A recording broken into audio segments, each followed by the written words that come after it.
এই দেখো, তুমি এখনো রেগে আছো আমার উপর। আমার রাগতে বয়ে গেছে আপনার ওপর। তুমি কিছুতেই বুঝছো না, খরচ বাড়ছে। আয় না বাড়লে চলবে কি করে রাজ্য? বিদেশে আমাকে যেতেই হবে। সব বুঝেছি, সব বুঝেছি। আপনার আমাকে অসহ্য লাগছে, তাই আপনি বিদেশে যাচ্ছেন, তাই তো? তুমি আমায় ভুল বুঝছো। রাজ্য চালাতে অর্থের প্রয়োজন আছে। কেন এতদিন রাজ্য বুঝি চলছিল না? এতদিন যেভাবে চলছিল সেভাবেই চলবে। সময় পাল্টাচ্ছে। এখন শুধু সিংহাসনে বসে থাকলেই চলে না, দেশ বিদেশ ঘুরে দেখতে হবে কিভাবে রাজ্যের উন্নতি হয়, লাভ হয়, সেই নিয়ে নতুন করে ভাবতে হবে। তার মানে আপনি ঠিক করে নিয়েছেন আপনি যাবেন, তাই তো? হ্যাঁ। আর যতদিন আপনি না থাকবেন এখানে কি হবে ভেবে দেখেছেন মহারাজ? কে সামলাবে সব?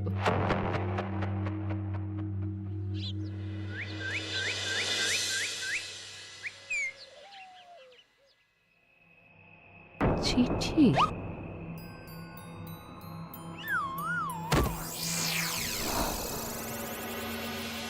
আমি অনেক ভেবে দেখলাম, আসলে এসব সিংহাসন, ক্ষমতা, প্রতিপত্তি অর্জন করা আর রক্ষা করার জটিলতার চেয়ে বাকি জীবনটা শান্তির সাথে বনে কাটিয়ে দেওয়াই ভালো। বলছি সবই তো বুঝলাম, কিন্তু এই শান্তিটা কে? মহারাজ সন্ন্যাসী হয়ে গেলেন আর এসব নিয়েও তুমি ভাড়ামি করছো গোপাল? ও মা গো, এবার কি হবে? চিন্তা করবেন না রানীমা, কৃষ্ণনগরকে আমি আমার বুক দিয়ে আগলে রাখবো। আপনার ছাতির মাপটা ঠিক মতো জানেন তো মন্ত্রী মশাই? মানে ওই গোটা কৃষ্ণনগরকে কি আপনি আপনার বুকের মধ্যে আগলে রাখতে পারবেন? গোপাল! মার্জনা করবেন মন্ত্রী মশাই। আমি বলছিলাম কি, ওই সব আগলে টাগলে রাখার আগে ওই ভালো করে খুঁজে দেখুন সব।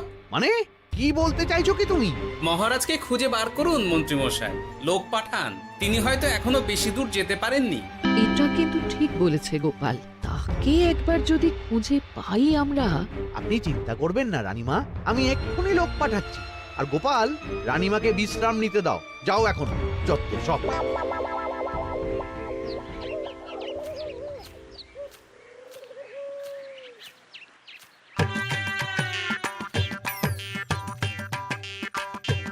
কই গো, গেলে কই?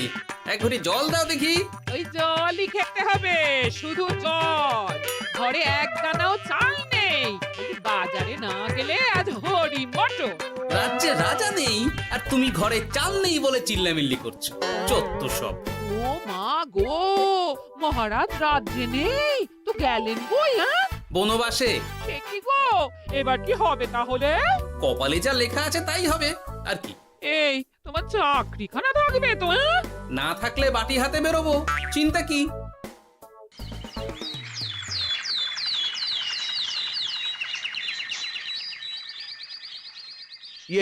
মহারাজ যখন নেই তখন আমি যখন এ রাজ্যের মহামন্ত্রী, তখন আমি এত মানে করার কি আছে মন্ত্রী মশাই? মহারাজ নেই তো কি হয়েছে, রানীমা তো আছেন। আমরা তার কথা মতোই চলব। গোপাল একদম উচিত কথা বলেছে। হ্যাঁ, আমিও তো তাই বলছিলাম। মহারাজ যখন নেই তখন রানীমার নির্দেশ মতোই তো আমাদের সামলাতে হবে সব। কতদিন আর আগলাবে গোপাল? আজ নয় কাল এই শর্মাকেই বসতে হবে এই সিংহাসনে। যতদিন পারি ততদিন তো চেষ্টা করতেই হবে মন্ত্রী মশাই। আপনি যদি চলেন ডালে ডালে, আমি চলি পাতায় পাতায়। রাজা মশাই আছেন?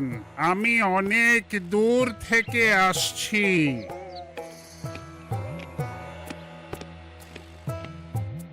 মন্ত্রীমশাই, একজন সাধু এসেছেন রাজামশাইয়ের সঙ্গে দেখা করতে। বলছেন অনেক দূর থেকে এসেছেন। জানো না মহারাজ এখন নেই? যাও, চলে যেতে বলো ওকে। মহারাজ নিরুদ্দেশ। এই মুহূর্তে সত্যিই যদি কোনো প্রাজ্ঞ সাধু বাবা রাজবাড়িতে তার পায়ের ধুলো দেয়, বলা তো যায় না যদি মহারাজের হদিস তিনি দিতে পারেন। ঠিক ঠিক, একদম ঠিক বলছেন পণ্ডিত মশাই। বেশ, ডেকে আনো তাকে, দেখি সে কি বলে। মহারাজ আমার প্রণাম নেবেন। উনি মহারাজ নয়, উনি মন্ত্রী। আসুন সাধু বাবা, আসুন, আসন গ্রহণ করুন।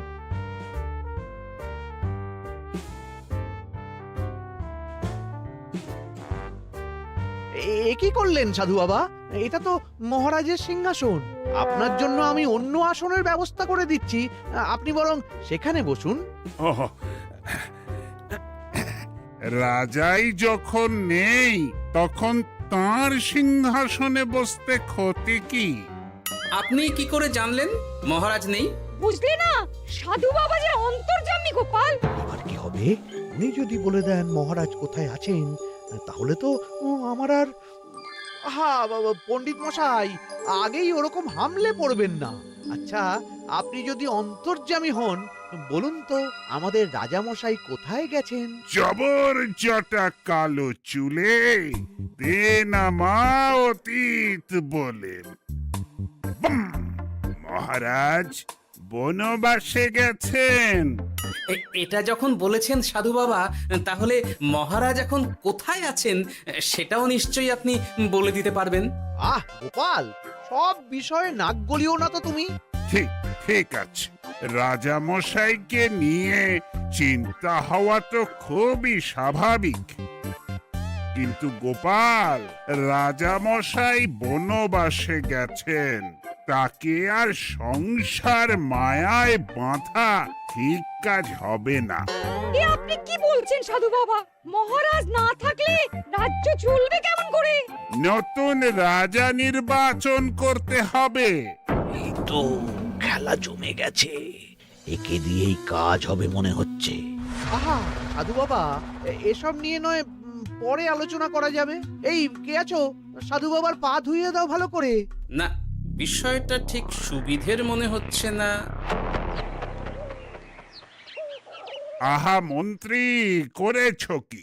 আমি সাধু মানুষ, এত খেতে পারি কি? ও বললে হবে না সাধু বাবা, আপনার জন্য নিজে দাঁড়িয়ে থেকে মহারাজের খাস হালুই করকে দিয়ে রাঁধিয়েছি সব। দেখুন না একটু, অমৃত অমৃত। বেশ বেশ, এত করে বলছো যখন, বাহ বাহ, চমৎকার চমৎকার। আমি জানি তো যে এমন খাবার আপনি আগে কখনো খাননি। তা বটে বটে, ভেবেছিলাম কটা দিন বিশ্রাম নিয়ে চলে যাব। এখন দেখছি যা আদর আতিথেয়তা শুরু করেছো তোমরা, তাতে তো মাস কয়েক কাটিয়ে না গেলে আমারই লোকসান হবে। থাকুন না, থাকুন, যতদিন ইচ্ছা থাকুন। আমার ইচ্ছা অনুযায়ী সব চললে তো ওই গোপালের জায়গায় আপনাকেই সবার মহারথী করে রেখে দিতাম চিরকাল। এসব কি বলছো মন্ত্রী? কেন, পরিকল্পনাটা মন্দ নাকি? আমি হব এই রাজ্যের নতুন রাজা, আর আপনি হবেন আমার রাজসভার প্রধান মহারথী। বটে, কাজটা খুব একটা কঠিন না। মহারাজ বনবাসে, আর আপনি নিজেই তো বললেন তাকে ফিরিয়ে আনাও ঠিক হবে না। তাহলে তা বলেছি, কিন্তু বাকি অন্যান্য সভাসদেরা আছে, তারা তো। আরে ছাড়ুন তো ওদের কথা। আকাশে হাত ছড়িয়ে আর একবার মন্ত্র পড়ে নেবেন, বলবেন এই রাজ্যের রাজা হওয়ার ক্ষমতা একমাত্র আমার মধ্যেই আছে। ব্যাস, সবাই মানতে বাধ্য। তারপর আমার একটা হিল্লে হয়ে গেলে আপনারটার ব্যবস্থাও আমি করে দেব, বুঝলেন? বুঝলাম,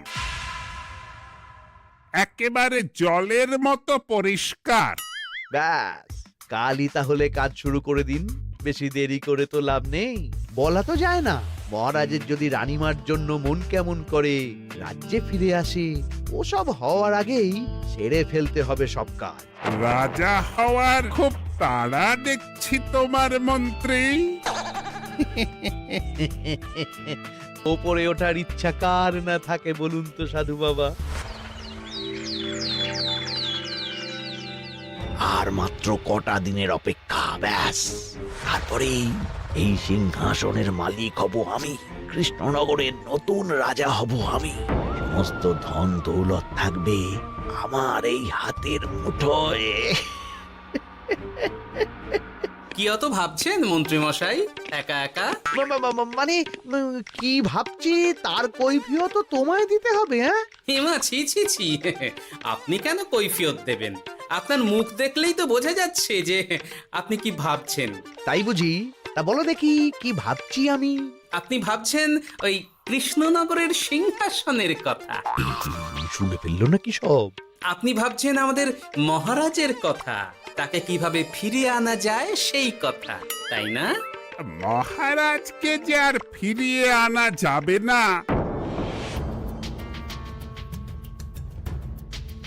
সে কথা তো আগেই বলেছি। তাই যদি হয় সাধু বাবা, আপনি এর একটা কিছু বিহিত করুন, না হলে রাজা ছাড়া রাজ্য। ঠিক বলেছ, রাজা রাজ্য, নুন ছাড়া তরকারি, আলো ছাড়া দিন, জল ছাড়া জীবনের মতো। তাই যত দ্রুত সম্ভব নতুন রাজা নিয়োগ করা দরকার। কিন্তু এ বিষয়ে সিদ্ধান্ত নেওয়ার আগে রানীমার সাথে কথা বলা জরুরি। তার চেয়েও জরুরি একটা কাজ আগে করা দরকার। কিসের কথা বলছেন মন্ত্রী মশাই? গোপালের বহিষ্কার। এ আপনি কি বলছেন মন্ত্রী মশাই? একে রাজা মশাই, তার মধ্যে গোপালের মতো বিচক্ষণ মানুষকে রাজসভা থেকে বহিষ্কার করলে তো রাজ্যেরই ক্ষতি। এটাই হচ্ছে সমস্যা। এই কক্ষে যার যেটা কাজ নয় সে সেটা নিয়ে বেশি চিন্তিত। তুমি বিজ্ঞানী, তুমি বিজ্ঞানে মন দাও, রাজকাজ আমার দায়িত্ব। তাহলে এরকম সিদ্ধান্ত নেওয়ার আগে সবার সাথে আলোচনা করা দরকার। কোনো দরকার নেই, আমি যা বলেছি তাই হবে। রাজ্যের ব্যয়ভার বাড়ছে, এই মুহূর্তে কোনো ভাঁড়কে অযথা বেতন দিয়ে পোষার কোনো মানে হয় না। তাই গোপালেরও কাল থেকে রাজসভায় আসার কোনো দরকার নেই। সবই আমি বুঝতে পারছি মন্ত্রী মশাই। বেশ, আপনি যখন বলছেন, এই আমার শেষ দিন রাজসভায়, চলি সবাই, ভালো থাকবেন।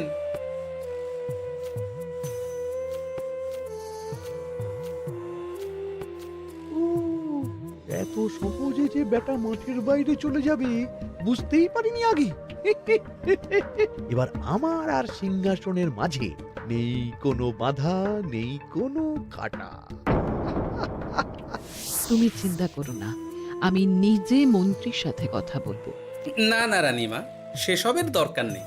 মহারাজ ছাড়া রাজবাড়ি শূন্য শূন্য লাগে, আমারও মন লাগছে না এখানে। বেশ, যা ভালো বোঝো তাই করো, তবে ডাকলে এসো কিন্তু। হ্যাঁ রানীমা, নিশ্চয়ই আসবো। এখন আমি চলি। যাক, এই কদিনে মাথাটা খেলানোর সময় পাওয়া যাবে একটু, না হলে কেমন যেন গুলিয়ে যাচ্ছে সব। কি যে বলো গোপাল দাদা, এই শেষ দুটো শাঁখের আটি নিয়েও দরদাম করবে তুমি?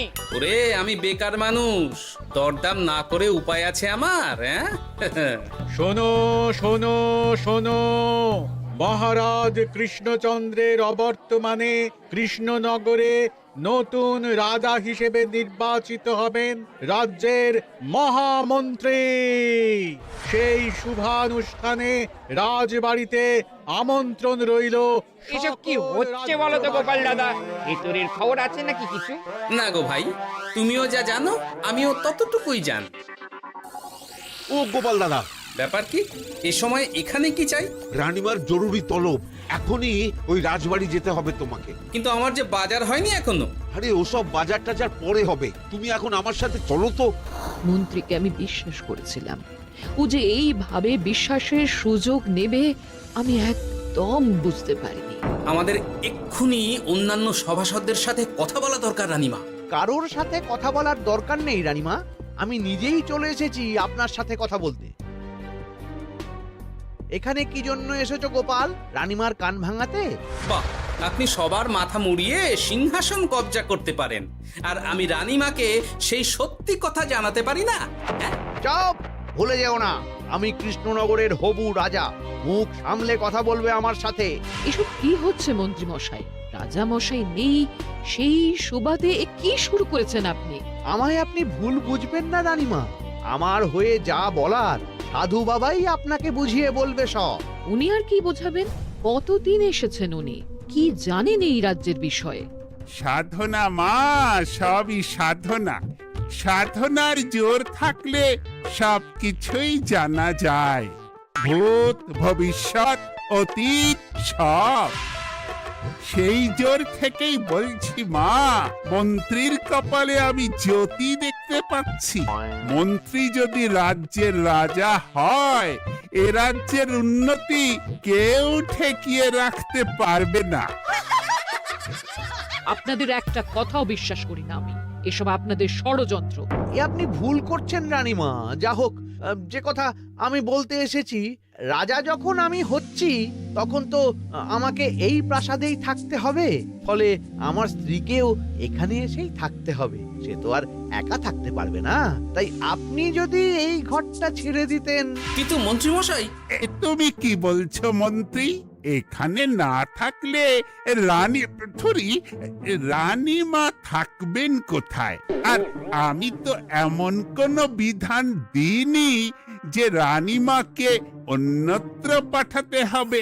সবকিছুর জন্য তো আপনার বিধান দরকার নেই সাধু বাবা, এ আমার নিজের বিধান। আমি রাজা হব, আমার স্ত্রী রানী হবে, তারও তো অধিকার আছে রানীর মতো থাকার, রানীর মহলে থাকার। আপনার ব্যবস্থা আমি অন্যত্র করে দেব রানীমা, আপনি কিচ্ছু ভাববেন না। হাজার হোক আপনি আমাদের প্রাক্তন মহারাজের স্ত্রী বলে কথা। কি বলো গোপাল? আমার মনটা আসলে অনেক অনেক বড়, তোমরা খালি দেখতে পাও না সেটা। কাজটা কি আপনি ঠিক করলেন মন্ত্রীমশাই? শোনো গোপাল, আমাকে ঠিক ভুল বোঝাতে এসো না তুমি, বরং কাল সময় মতো চলে এসো। কৃষ্ণনগরের নতুন রাজার রাজ্যাভিষেকের জন্য মহাভোজের আয়োজন হবে। যতদিন পাচ্ছ খেয়ে নাও পেট ভরে।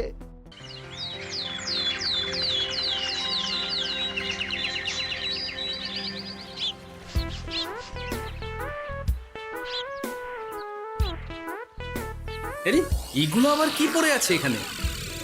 কি এ তো মহারাজের পোশাক, এখানে এসব কি করে এলো? তাহলে কি মহারাজ? না না না, হিসেবটা কেমন যেন ওলট পালট হয়ে যাচ্ছে। সময় তো হয়ে গেল, নতুন মহারাজকে ডাকুন এবার। এসে গেছি, এসে গেছি। আসুন মন্ত্রী মশাই, আসুন। মুকুট নিয়ে দাঁড়িয়ে আছি আপনার মাথায় পরাবো বলে। সাধু বাবা, এবার মহারাজ বলা অভ্যাস করুন। মহারাজ। মহারাজের হদিশ পাওয়া গেছে মন্ত্রীমশাই, মহারাজের হদিশ পাওয়া গেছে। এই কি স্বপ্ন এসে কথা?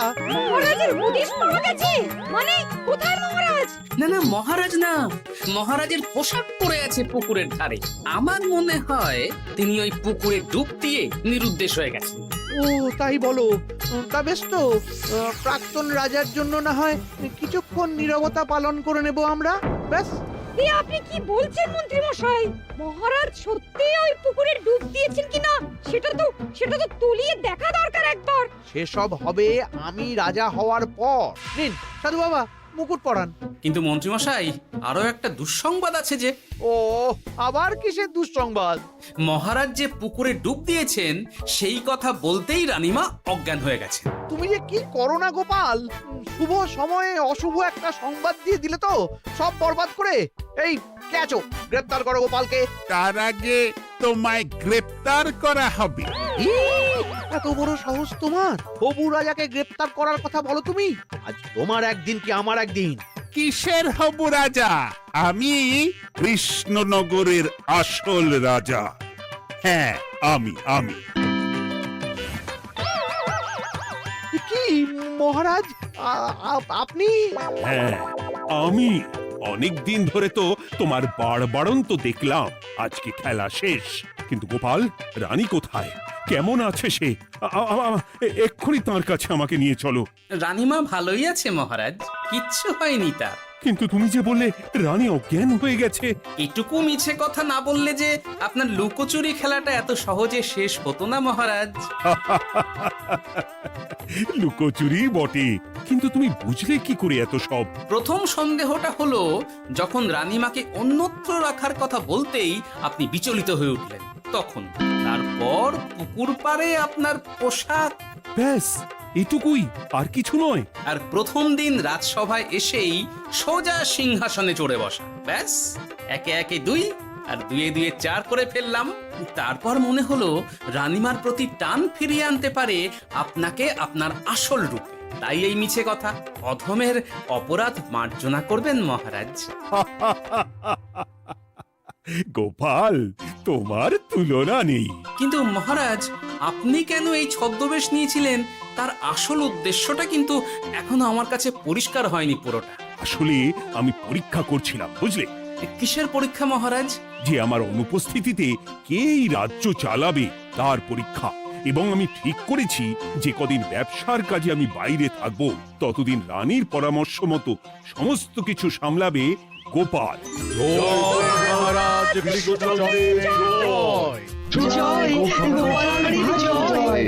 আর আমি মহারাজ? তুমি থাকবে পেয়াদা।